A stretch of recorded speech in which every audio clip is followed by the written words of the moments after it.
Good morning, brothers and sisters in Christ.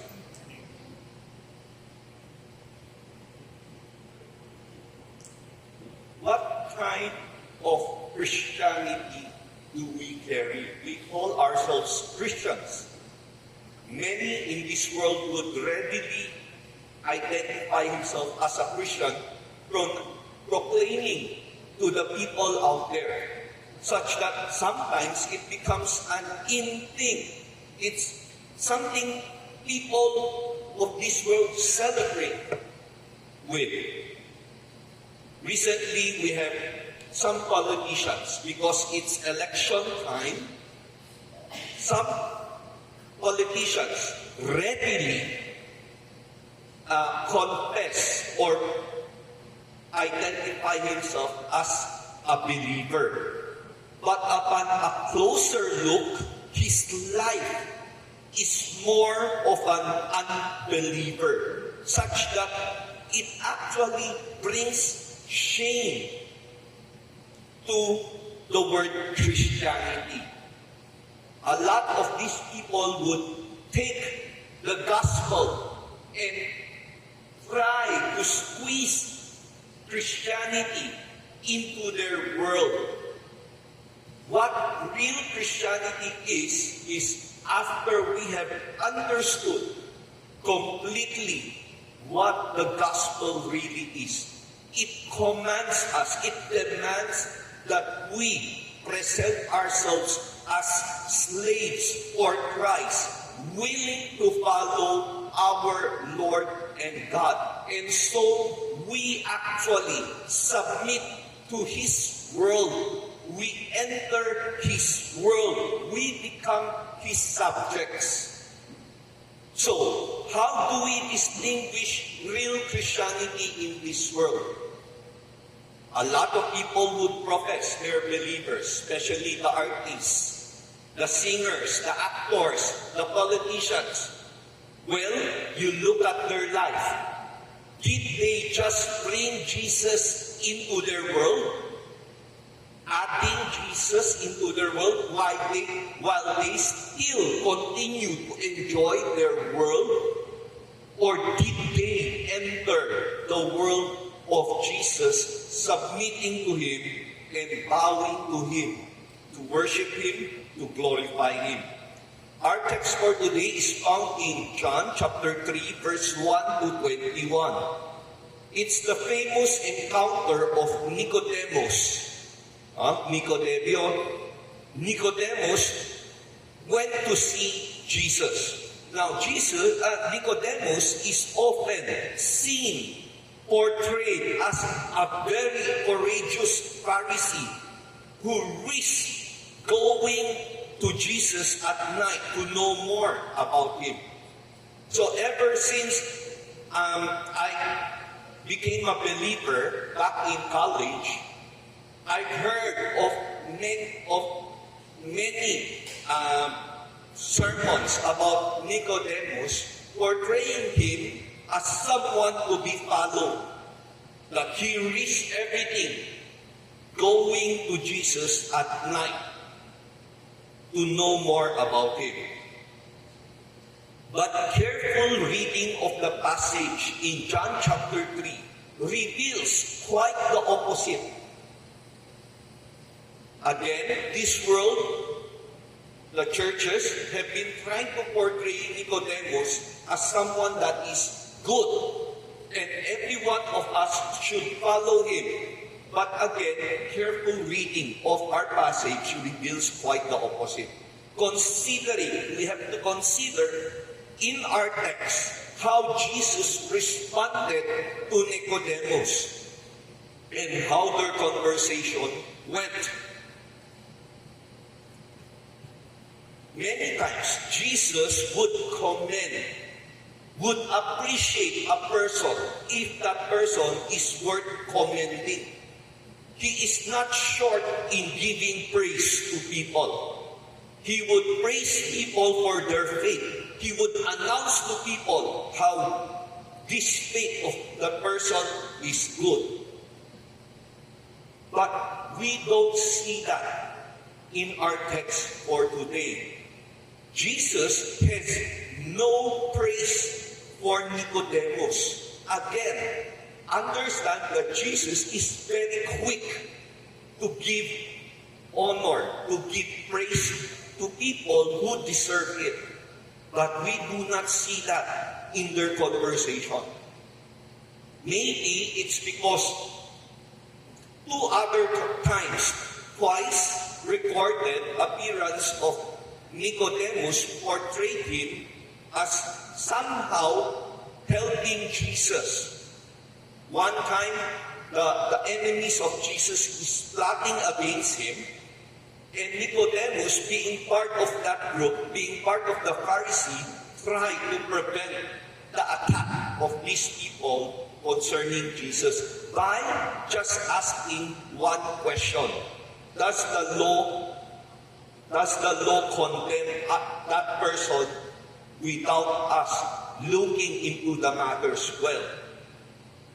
And the third appearance of Nicodemus is when Jesus already died. Nicodemus went with Joseph of Arimathea to get the body of Jesus. Somehow, we can see from those two events, there's a hint of goodness in Nicodemus. But I would like to point out that through our passage for today, Nicodemus was never meant to be a good example for us believers. For the background, Jesus began his earthly ministry at the age of about 30. So, at the age of 30, Jesus went out to start his ministry. And the first message he preached is, repent, for the kingdom of God is near, is at hand. One of the first things that he did, is to enter the temple. He entered the temple and cleansed the temple. Question, how many times did Jesus enter the temple in his ministry to clean it? How many times did Jesus cleanse the temple in his 3 years of ministry? How many times? Twice. Okay? The gospel recorded that Jesus cleansed the temple twice. One at the start, one at the end. So twice, Jesus entered the temple and cleansed the temple by overthrowing the tables which they are doing business on.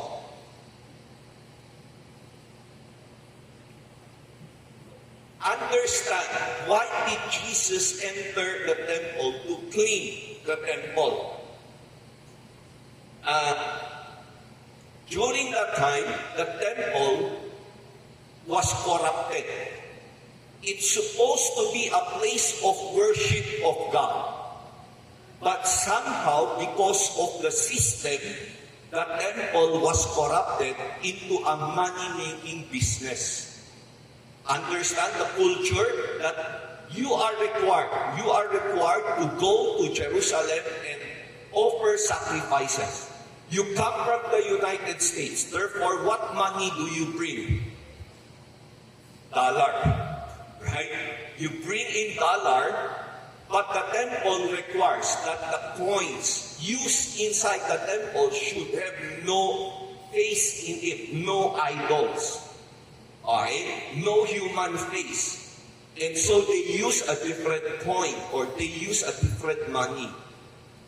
And so you bring in dollar with the face of Donald Trump.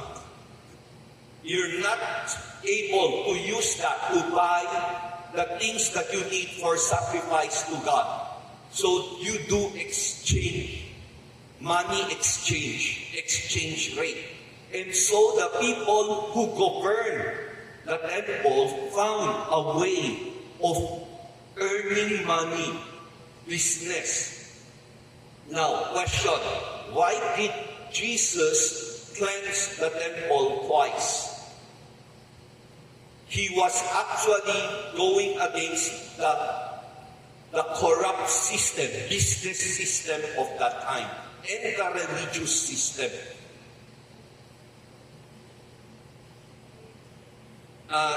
He attacked the temple first round, attacking the prevalent corrupt temple system connected with the Sadducees.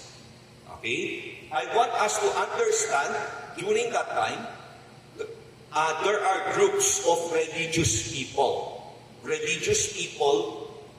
governing the nation of Israel. Okay? One of the group that you should understand is the Pharisee. Okay, this represents the Pharisee. We all know the Pharisee, right? They are very legalistic. They belong to the lower class people, and they follow strict rules, and they make the 10 Commandments into 600 plus laws. Okay? But there's another religious group called the Sadducees. This represents the Sadducees. Who are the Sadducees? The Sadducees, while the Pharisees belong to the lower class, the Sadducees belong to the aristocratic kahobya eko. Why? Because they are from the line of the priests. This temple has been around for many, many years, thousands of years, 2,000 years. So the temple system is actually, somehow God made the temple such that it's an income generating thing so that it can support the Levites, the priests. And so these Sadducees came from that line.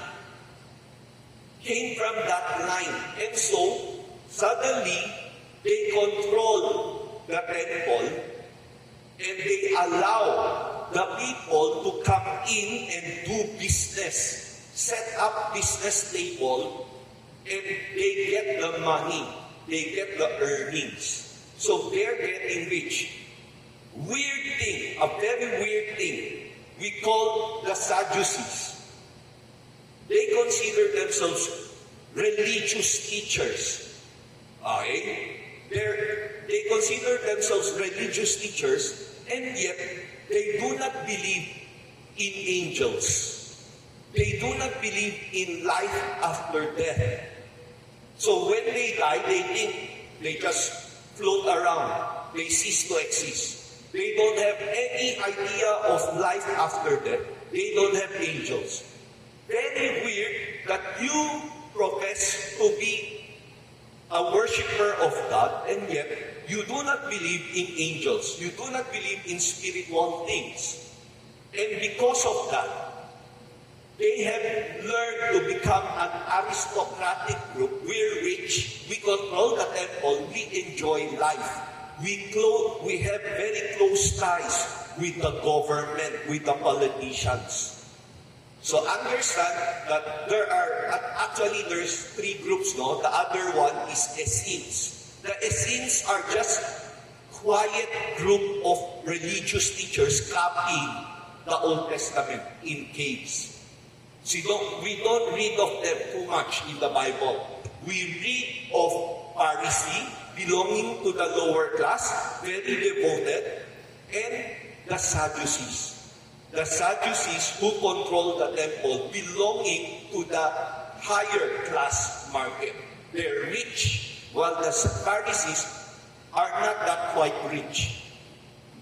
Both of them belong to the Sanhedrin. What is the Sanhedrin? It's a group of 70 elders, 70 group, think of senators governing Israel. Okay? So both of them, including the Essenes, are part of the Sanhedrin. 70 elders who gather together and govern Israel. If there is a big decision to make, they gather together and they discuss and they make. So senators. Both of these profess to be believers of Yahweh, of God. They are religious teachers, but they don't believe the same thing. So, in front of the people, they are friends. But deep inside, because of their theology, the other one doesn't believe in angels, in spiritual things, while the other one believes in angels and spiritual things. And so, secretly, they are at war at each other. So, in front of people, they shake hands. At the back, they fight each other secretly. And so, this group of people were existing when Jesus entered the world.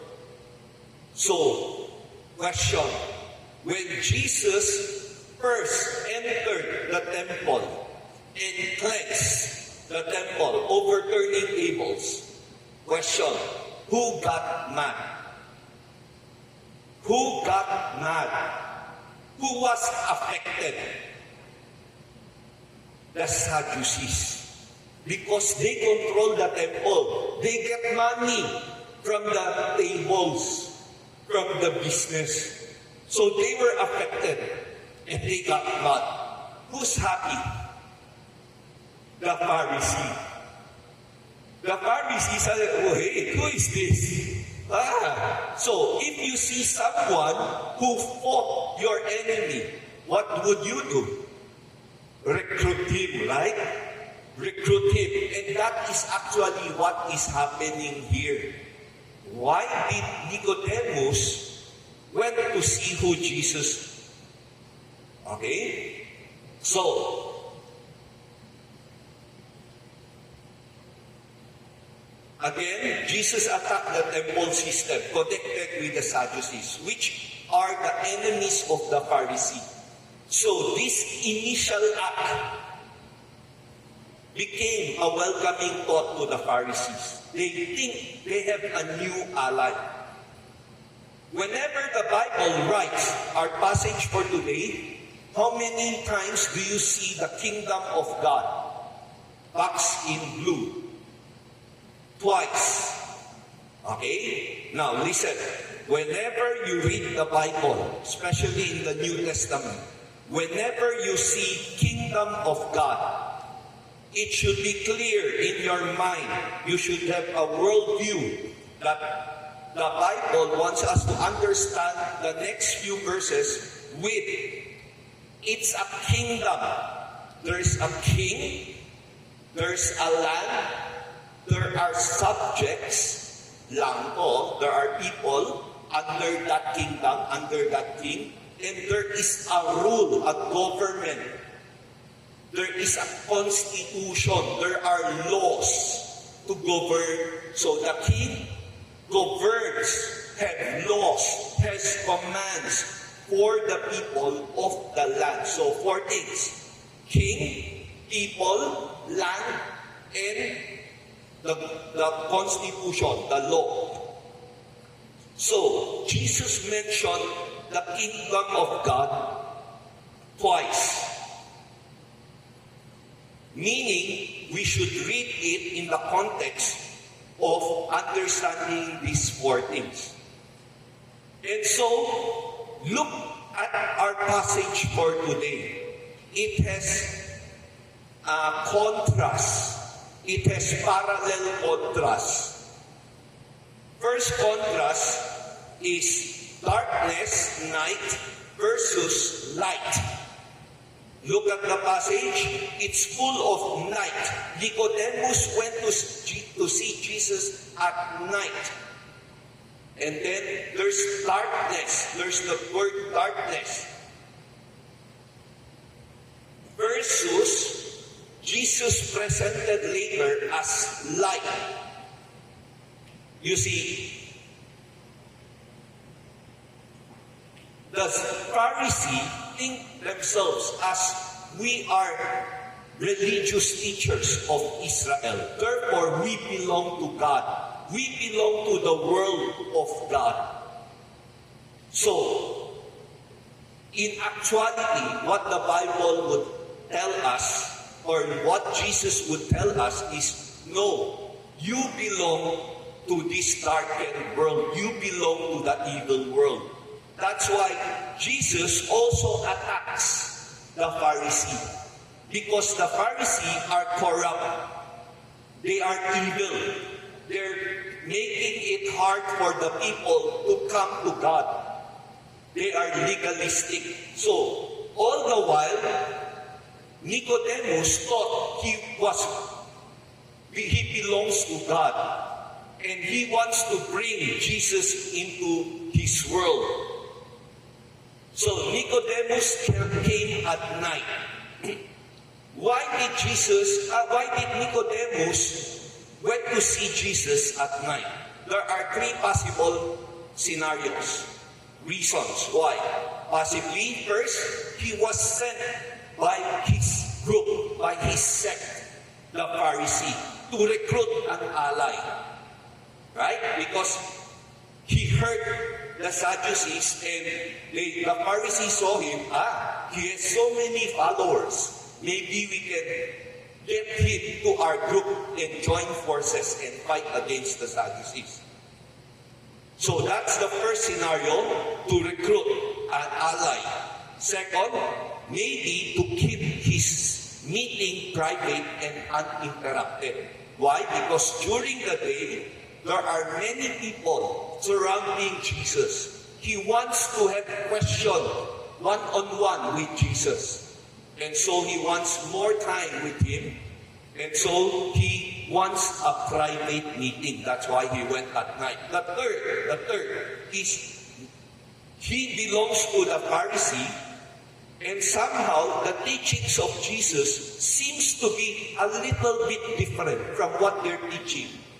And so maybe he wanted to avoid conflicts from his brothers of Pharisees. He wanted to secretly see Jesus so that he would have no conflict with his brothers.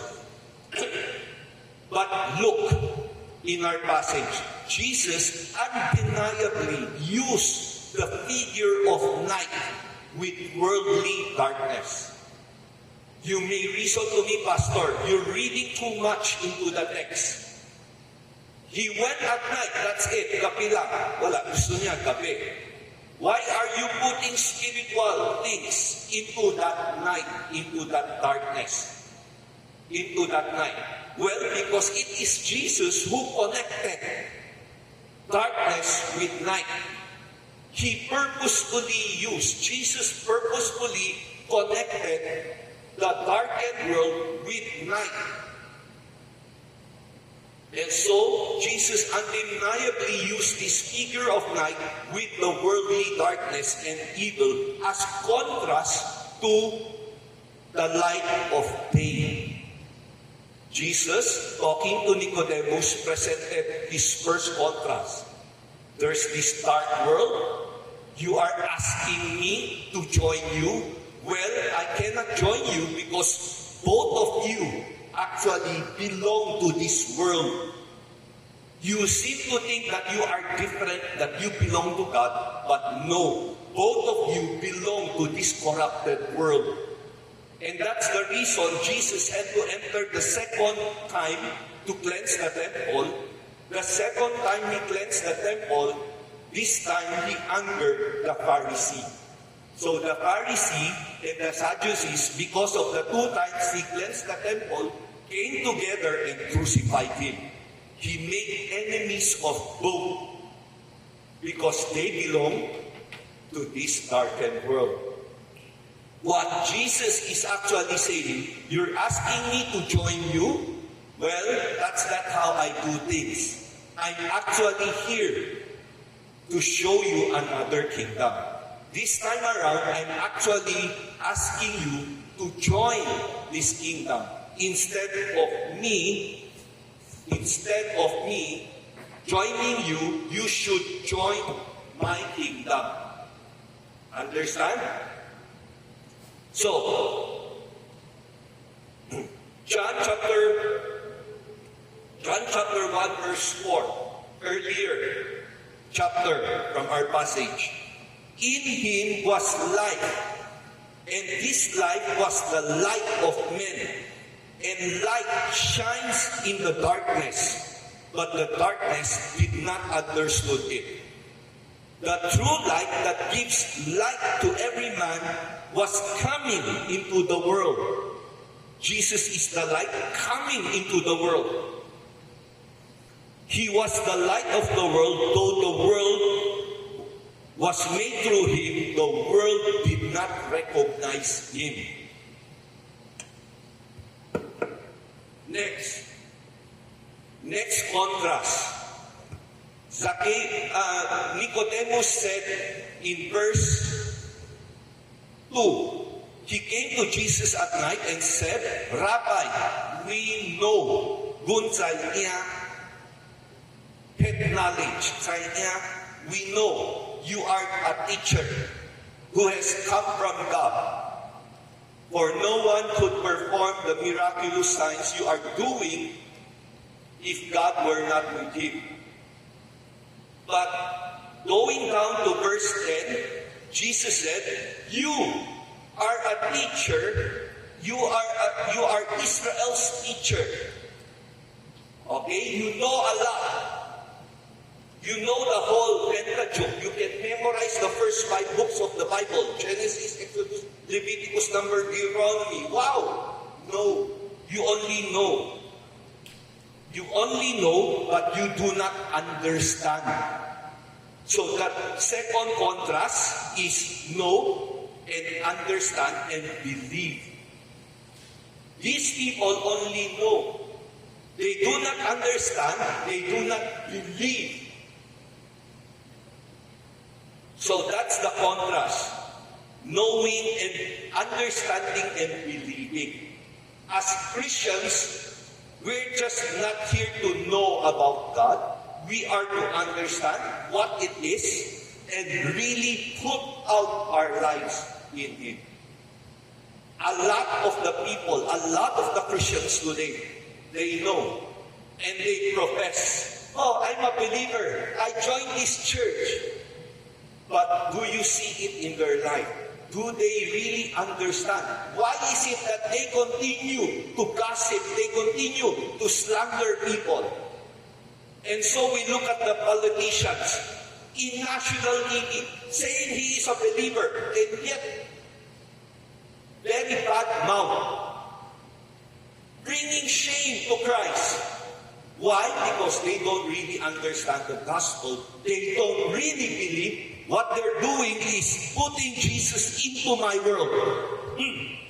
You quiet. You remain quiet. You are just part of me.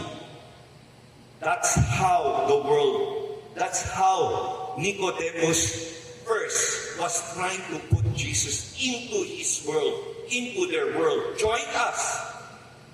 But Jesus is actually telling him, no, join me. Join me. So,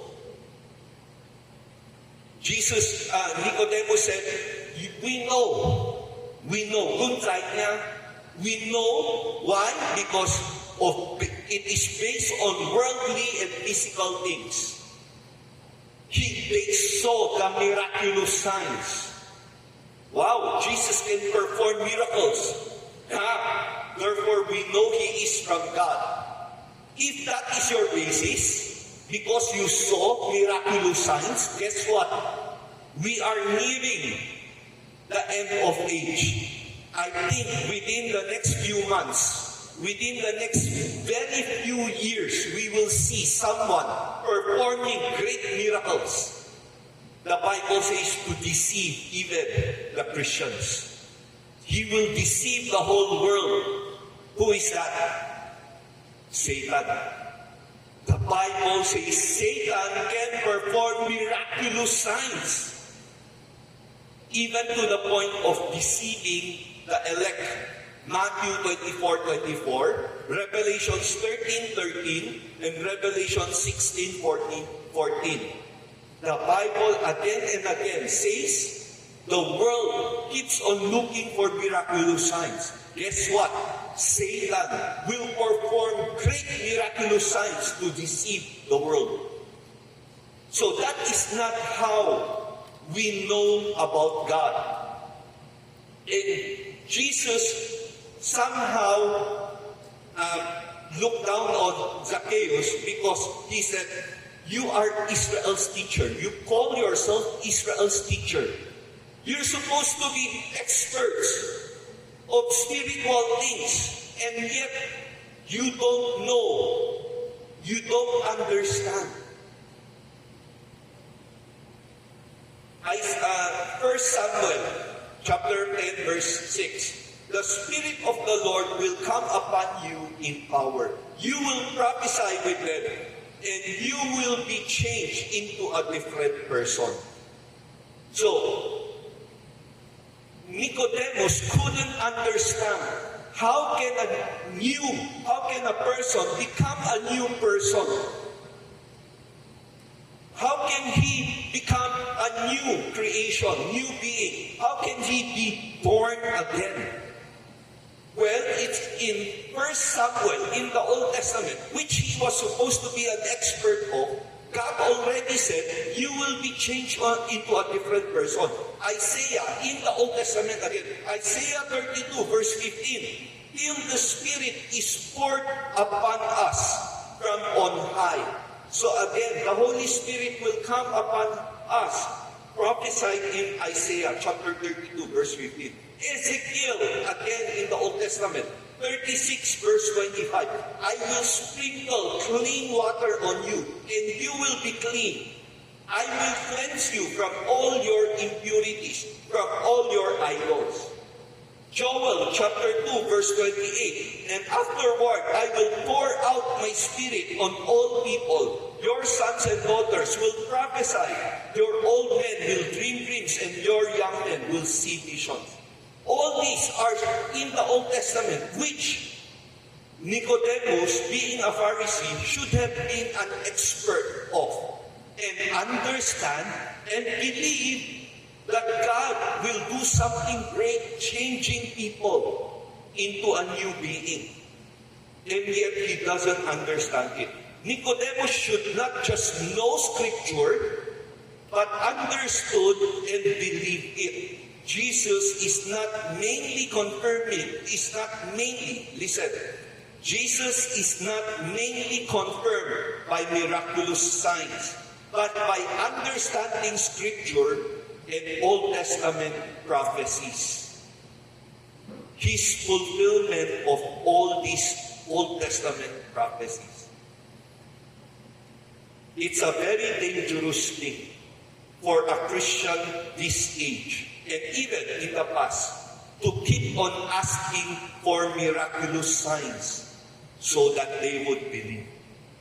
Jesus condemned that idea. He says this evil world keeps on asking for miraculous signs. None will be given except the sign of Jonah, which refers to his death and resurrection after 3 days. So, first contrast, darkness and light. Second contrast, know and understand and believe. Third contrast is flesh, earthly. Flesh, earthly. Shokse, earthly versus spiritual things, shokbir. Spiritual, heavenly things. He says there are two types of birth. Earthly, you are born of your mother. Physical, with a physical worldview mindset. You are stuck with the things of this world. Versus spirit, heavenly things, not of this world. These are God's revealed truth coming from His kingdom economy. God has His kingdom. He is now presenting His plan to this world, to these people. These people cannot understand the things of God unless they have the Holy Spirit. You see, predominant religious thought in the day of Jesus affirmed that all Jews would be admitted to the kingdom of God. Again, in general public, the general idea of the people, of the Israelites, during the time of Jesus is, if you have the blood of Abraham in your body, you are guaranteed to be saved. You will go to heaven. Apart from those who are guilty of deliberate apostasy and extraordinary wickedness.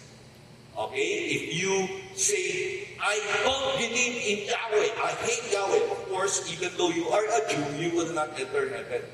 Or you are a prostitute, and you continue to live as a prostitute or a murderer, you are extraordinarily evil. That's the thinking. As long as I'm a better person, I'm not a prostitute or a murderer, and I do not hate God, I will go to heaven. Why? Because I am a Jew. And yet, Jesus revealed to Nicodemus, you're a Jew, right? Supposedly, all Jews go to heaven. Well, let me tell you now. You're one of the highest. You belong to the Sanhedrin. You belong to the top 70. You belong to the top 70 of the whole Israel nation. You're not going to heaven. You're not admitted to the kingdom of God. Even Nicodemus, a member of the Sanhedrin, cannot enter heaven according to Jesus. How can you enter heaven? You must be born again. You must become a new person. Anoten in Greek, it's again and from above. This time you are not born physically, but totally born anew in spirit. Not adding, but it's not adding or improving. We are corrupted, but we must have a new experience. We should be born again. So, question is, what kind of Christianity do you have? Are you just a new, improved person? Joel Osteen keeps on preaching a gospel that makes you a better person to enjoy your life here. That's not how Christianity works. We are corrupted, sinful, depraved beings. There is no chance for us to go to heaven on our own, such that we must be born again, spiritually, a new creation for God by believing in Jesus Christ. So what Jesus is saying, join me. I'm not going to join you. The proper way is for you to surrender your life and join my world. You now belong to this world. You now obey my king. I am the king. God is our king. You now obey. And then he talks about the water and the spirit. It's just one idea. It's not talking about baptism. Okay? Water represents spiritual cleansing and renewal. We are not saved by baptism. Any moment a church teaches that we must be baptized so that you will be saved, that is unbiblical and it is wrong. The Bible condemns that idea. We view baptism as declaration that I am now a believer. So the Holy Spirit is like the wind. Jesus said the Holy Spirit is like the wind in that verse. It operates sovereignly. No one controls the wind, such that no one also controls the Holy Spirit. Very scary is a lot of pastors out there, especially in the United States and in Africa, and I guess all over the world, controlling the Holy Spirit to perform miraculous signs. And yet, we all know they are fakes.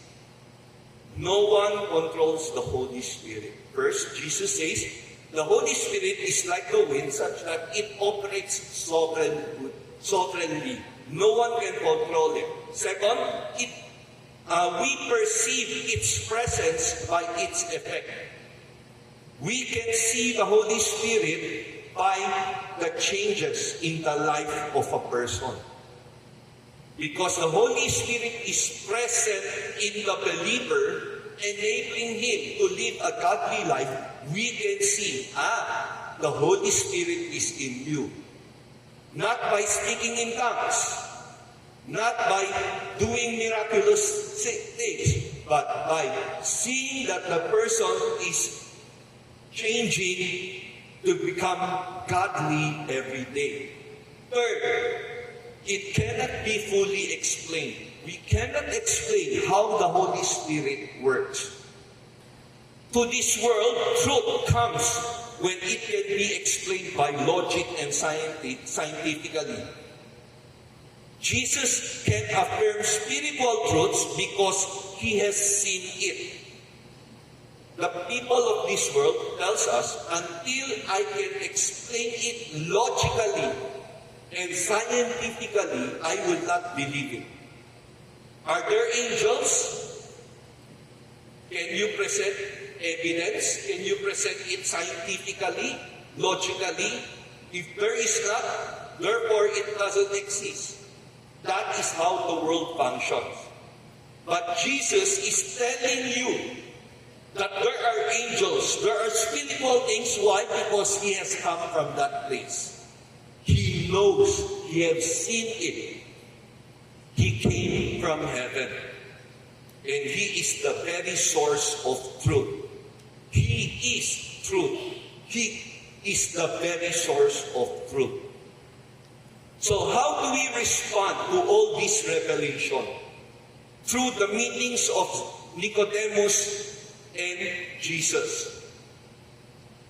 How many times did the word believe appear in our passage today? 7 times. Believe by faith 7 times. Believing is simply saying God is a truth sayer. It's simply saying whatever God says in His Word, amen. Final. No question about it. Amen. God created man and women. Period. Amen. That's the truth. But, paano yung bakla? How's the homosexuality comes in? There's no such thing. If you consider yourself a homosexual, the Bible reveals you're going to hell. No homosexual can enter the kingdom of God. Huh? Holy tayo naman. But it's true.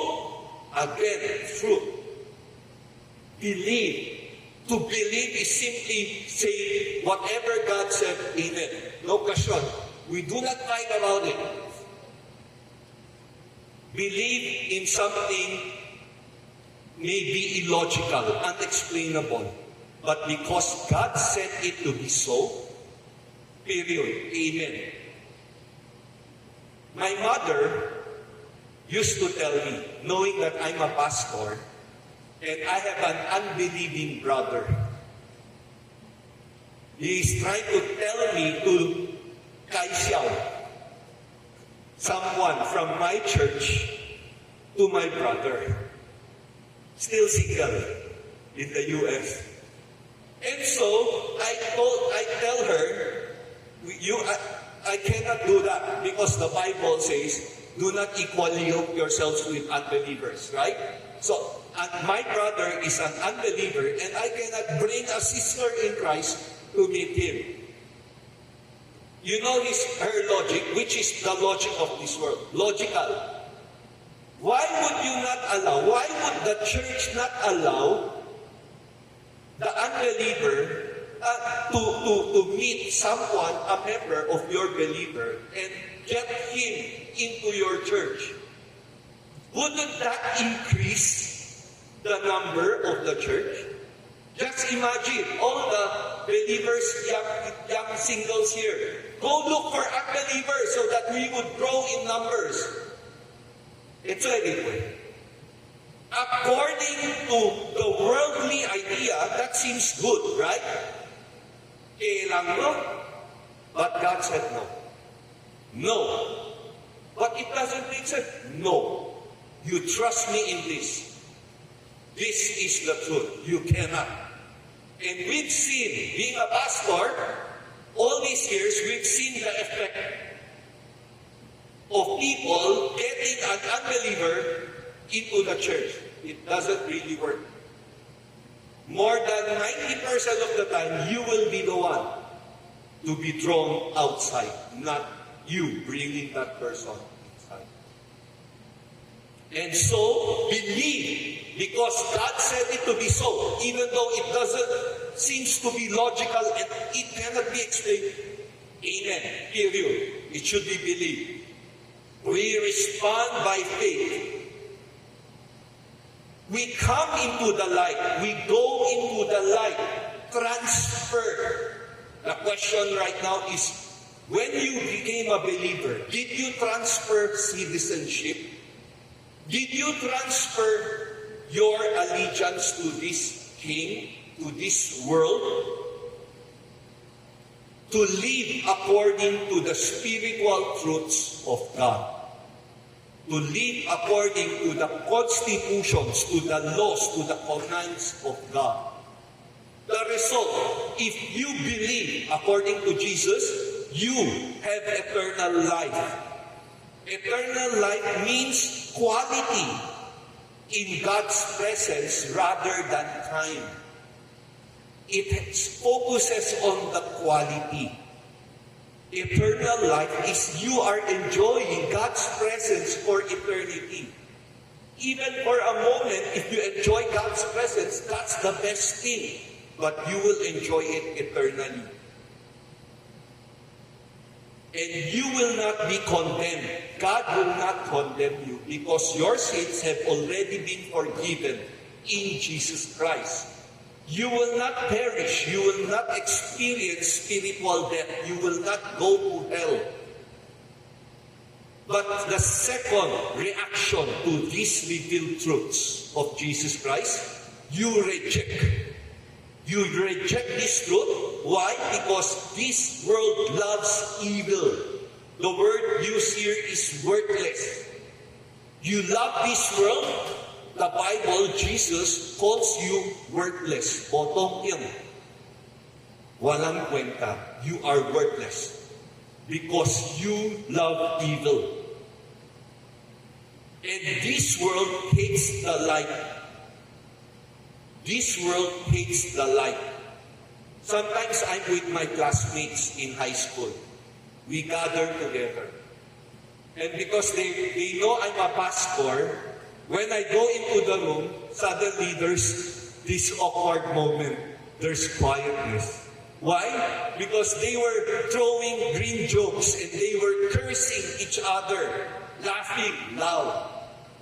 But when I entered the room, suddenly there's awkwardness. They couldn't say anything.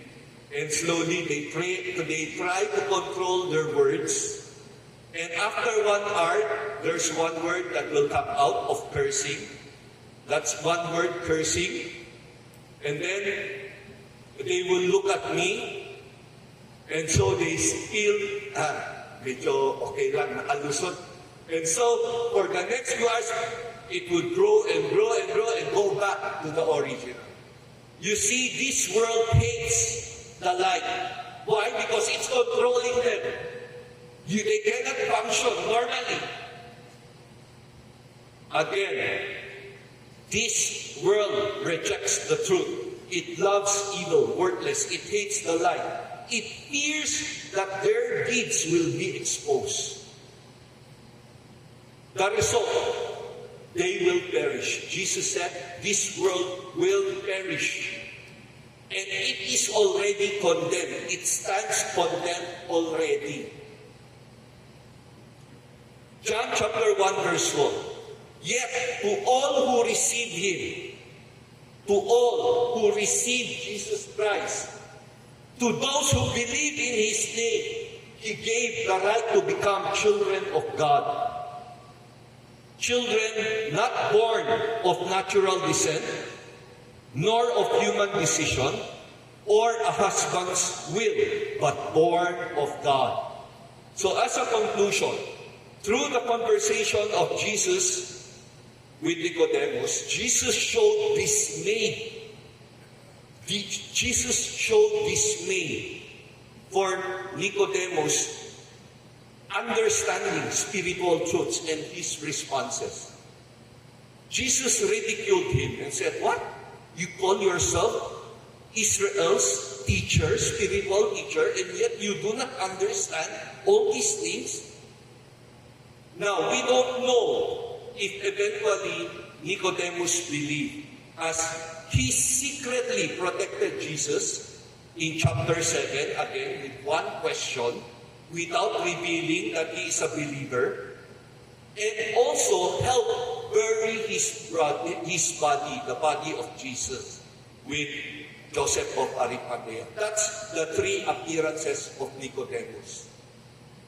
And so a lot of people would like to have Nicodemus as their example as a Christian. Secret. I'm a believer. I will help Jesus Christ secretly, here and there. But I don't want to expose myself, fearing persecution, fearing that people would hate me and laugh at me. Is that the requirement of Jesus for us believers? To secretly work at the back? No. Jesus challenges, the challenge of Jesus, according to our passage for today, come out of the light. Come out into the light. Come out of darkness into the light. Yet many Christians today happily accept Nicodemus as their pattern of Christian life, a secret, cowardly Christian who continues to enjoy the darkness of this world. My friends, if we want a Pharisee to be an example, to follow, shouldn't we be looking up to the Apostle Paul instead, rather than Nicodemus? Paul sets himself apart from Nicodemus. Nicodemus secretly, quietly served. But Paul outwardly professed, I'm a believer of Christ, and he was persecuted. The question right now, how many books in the Bible did Nicodemus write? 0. How many books in the Bible did Paul write and is helping the Christians throughout the ages? At least 13. If you consider Hebrews, 14. Half of the New Testament was written by Paul. He was persecuted, yes, but he stood up strongly because he believes he must get out of darkness and into the light.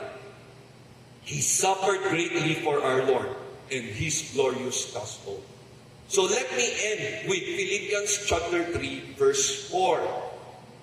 Paul says, though I myself have reason for such confidence, because the Pharisees put confidence on who they are, we obey the law. But Paul, being a Pharisee himself, says, if I myself have reason for such confidence. If you want to fight with me, with credentials, here it goes. If anyone else thinks he has reasons to put confidence into the flesh, I have more. I am circumcised on the 8th day, of the people of Israel, of the tribe of Benjamin, a Hebrew of Hebrews. I can fluently speak Hebrew. Can you? During the day of Jesus, the Israelites couldn't speak straight Hebrew because they were using Aramaic. I am a Hebrew of Hebrews in regard to the law, a Pharisee. As for zeal, I persecuted the church. As for legalistic righteousness, faultless. But whatever was to my profit, I now consider loss for the sake of Christ. What is more, I consider everything a loss compared to the surpassing greatness of knowing Jesus Christ my Lord, for whose sake I have lost all things. I consider all my trophies as rubbish, tae. All my trophies in the past, nothing but rubbish, that I may gain Christ. My friends, what kind of Christianity do we have? Are we continually living in this world thinking we are believers and we have not actually transferred to this world of light, the kingdom of God? Let's pray. Gracious Heavenly Father, Lord, we give you thanks that through your word, you reminded us through the story, through your encounter with Nicodemus, that the gospel is not you bringing you into our world, but we surrendering to your world, to your rule, to your kingdom, that we would be born again into your kingdom and live according to your kingdom. Help us, O Lord, to be good citizens of your kingdom while we are temporarily living in this world. Help us to be true salt and light of this darkened world, that we may bring you glory. We give thee thanks. All this praise in Jesus' most holy name.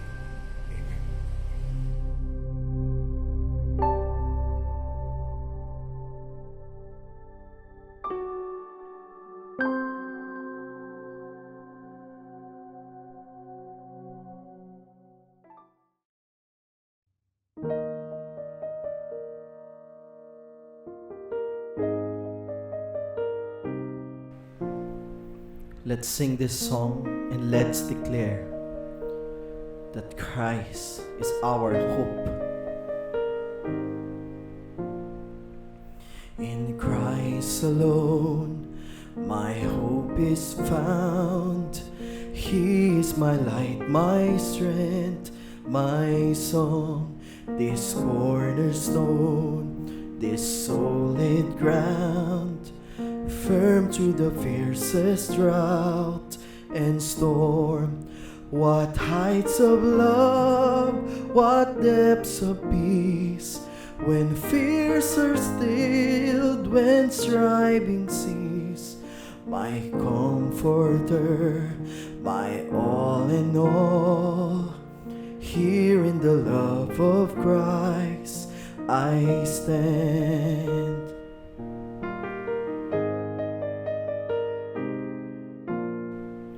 In Christ alone, who took on flesh, fullness of God in helpless babe, this gift of love and righteousness, scorned by the ones he came to save, till on the cross as Jesus died, the wrath of God was satisfied. For every sin on him was laid. Here in the death of Christ I live.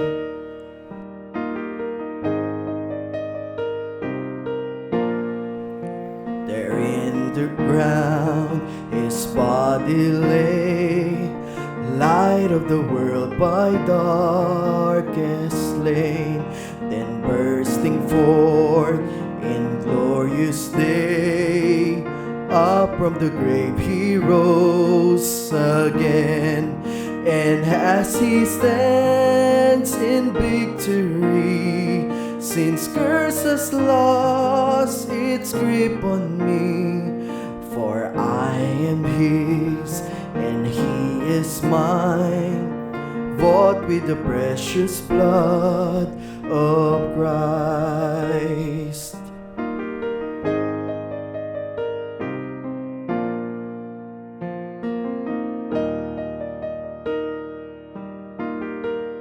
Let's sing once again.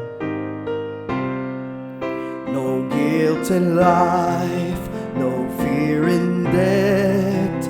This is the power of Christ in me. From life's first cry to final breath, Jesus commands my destiny.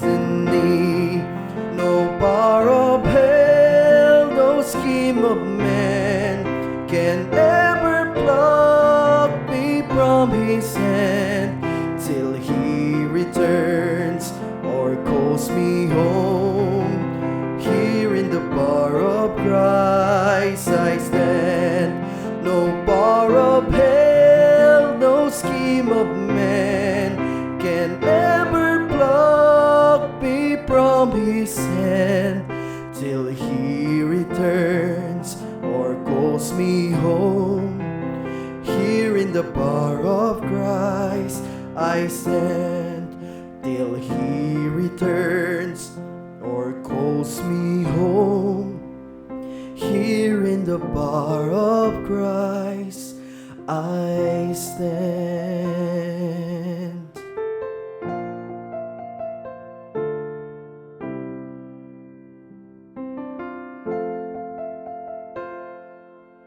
We praise you, Lord God. We honor you. In Christ's name we pray. Amen and amen.